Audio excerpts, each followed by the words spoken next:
Hey everyone, I'm back again with another video, and this one is titled One of My Favorite Moments. Please make sure you like the video and subscribe, and don't forget to hit the bell so you don't miss any of my future videos. Let's get right into it.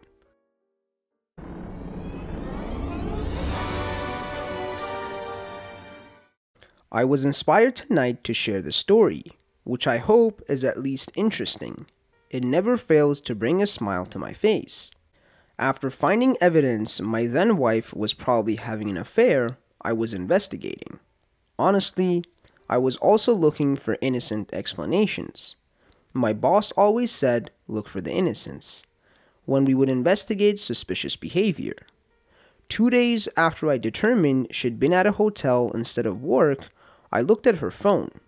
She was definitely having an affair, but the text conversation was to an unsaved number, so I couldn't be sure of her AP's identity. I had a guess that it was one person she worked with. I made the mistake of looking at his LinkedIn page while logged into my own. Some people have premium LinkedIn accounts that let them see who has viewed their profile. This was one such person. He noticed, he got worried, he mentioned it to my then wife. She always fancied herself smarter than she was, so she decided to just confront me about it, but couch it as, hey, AP was wondering why you looked at his LinkedIn page. She was fishing, possibly trying to read my expression, as well as gauge my answer. As a rule, I don't lie. I never see the need. Lying is about fear. People lie because they're afraid of something. In this case, I was afraid she'd realize I was onto her before I was ready to confront her, so I lied. Her AP was Mexican. I struck upon a fantastic story in a flash of brilliance. Oh yeah, I never understood Mexican last names. They're not hyphenated, but sometimes there are two. But is one a middle name legally, or are both officially last names? I know you've said his last name is Sanchez Rubio, but his LinkedIn is just Rubio. Honestly, it was a masterful performance. Still, she insisted that I ask my question while she recorded a video on her phone to send to him. I assume she wanted him to see how sincere I was. I don't lie often, but I'm a fantastic liar. The best part of all of this is that they both totally bought it. Completely.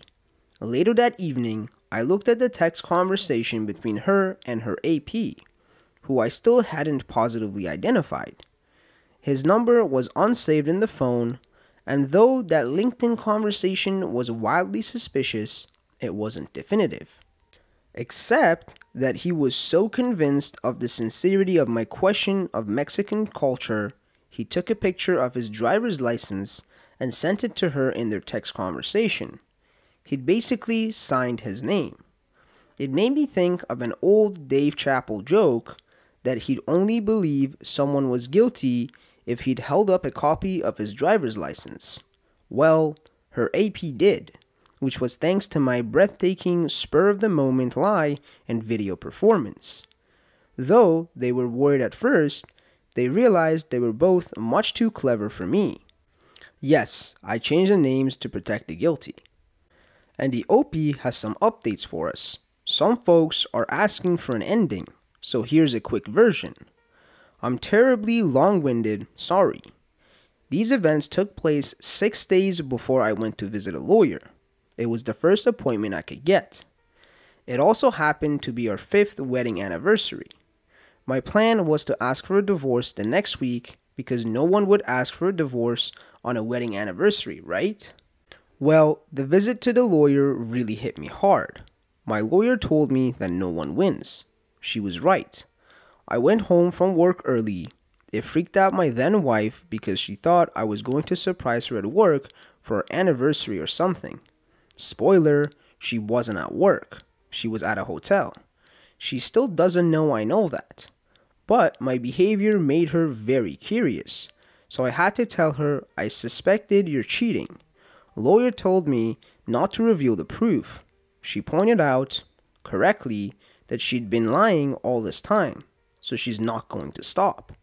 Yeah, I asked for a divorce on our 5th wedding anniversary, finalized 4 months later, finally got out of the shared house 3 months after that.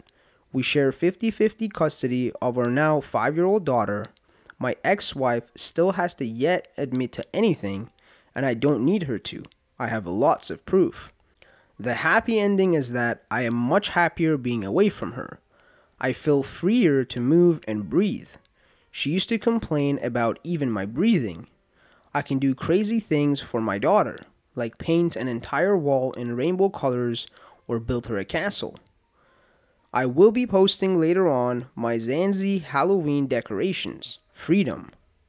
And the OP added a side note in the comments saying, I later discovered that her AP's phone number wasn't unsaved. She just wanted it to appear that way. When she saved his phone number in her phone, she hadn't used a name, but had saved it as another, different phone number. It was reasonably clever, but she neglected to save it as the phone would have displayed it.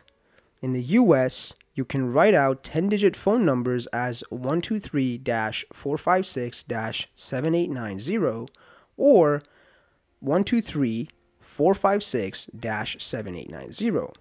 Her phone would have displayed a truly unsaved number with parentheses. She used dashes. Admittedly, I didn't notice immediately. However, the whole game falls apart when you have long text conversations with an unsaved number. That's just weird. And a second comment says, great story, OP. Thanks for sharing. And what you said about your ex is just another reminder that cheaters are so similar, all playing from the same playbook. Like yours, my ex would never admit to cheating, even with a ton of evidence. And cheaters find things so small and stupid to get annoyed about to justify their cheating to themselves. You mentioned your ex complaining about you breathing. My ex always complained about my chewing. Didn't matter if I was eating something like applesauce or cottage cheese, I was chewing too loudly, even if I wasn't even chewing. And a third comment says, I don't agree with your lawyer that nobody wins in your divorce. In most places, 10 years of marriage triggers a whole different set of outcomes. Getting divorced after 5 years is way better than 10 or 20 years. You have a whole lot less assets to split.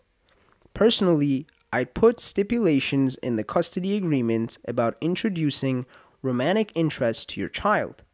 If you are allowed to ask for no sleepovers when the child is in custody, I would use these stipulations to negotiate a more favorable settlement. Thank you guys for watching. Please comment below and let me know if there's any other subreddits you guys would like me to make videos on, and also like the video and please subscribe.